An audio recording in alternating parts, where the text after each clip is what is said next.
It is his source for political advice, his recruiting ground for top advisors, a favorite pastime in the West Wing. But today, President Trump is lashing out at Fox News, tweeting the conservative outlet, quote, "isn't working for us," arguing his supporters have to start looking for a new news outlet. This after a segment featuring a DNC official. So with me now, Carl Cameron. He covered politics for Fox News for more than 2 decades, and now he's helped create and now works for the progressive news site Front Page Live. So, Carl, a pleasure. Nice to have you on. Thanks, Brooke. It's a pleasure, too.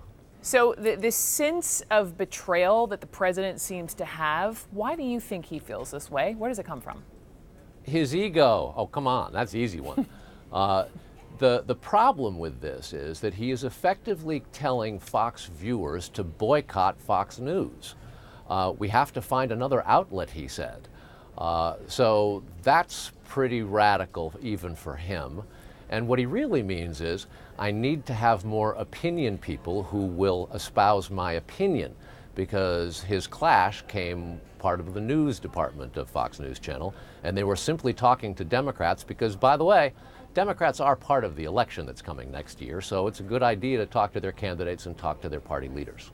You mentioned those who opine, and I want to get back to that. But when you read the part of the tweet where he says Fox isn't working for us, the pronoun us, is that Trump sort of indirectly acknowledging that he thought Fox was an arm of the Republican Party or even an arm of his own administration? That's the kind of thing that makes the news department at Fox News, where I worked for a number of years, sick to their stomachs. News people don't like to hear that sort of stuff. The entertainment side, on the other hand, is vastly different, and it's a threat to them. Trump is basically challenging the Sean Hannitys of Fox News to beat up on the journalists. That's not going to work either. You left in 2017, given what you saw. Do you agree with the president's view that the network, or maybe even some of its hosts, have become an arm of the administration?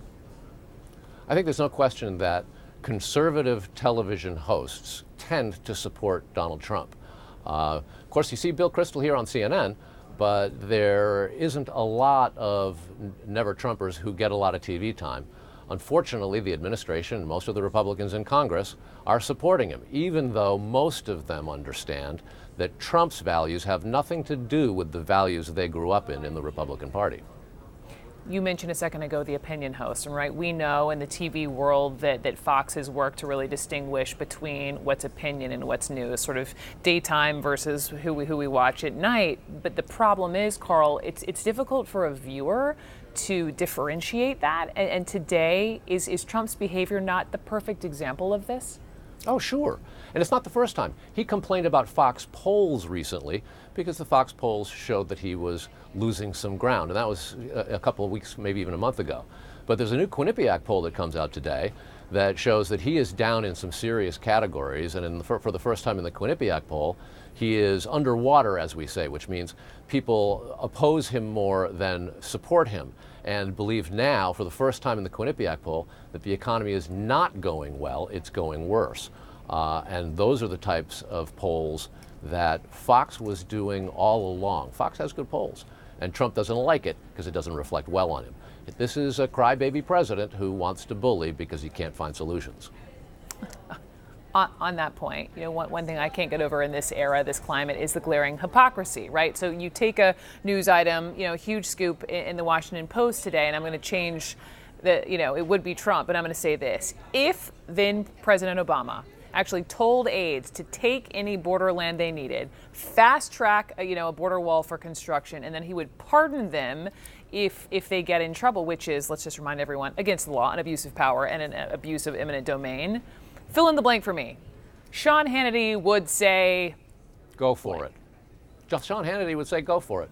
Break the law. He'll pardon you. If it were President Obama? No.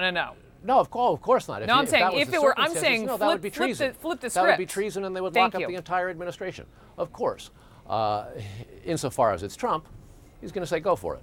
I mean, I don't know that. We're speculating. But the point of all of this is that the president has a huge disregard for the values of American history and the traditions that have gotten us to the point where he ended up becoming the president. And he is absolutely devouring them every day. It's a voracious attack on American exceptionalism, America's role as a leader in the world, the equality that American ethos was originally supposed to be born on. Look, there were problems. We had to put in amendments. We had to have a Civil Rights Act in order to stop some of the inequality in this country. But there's always been an effort to progress forward. Trump's idea of progress is what lines his pockets, and that is not politics.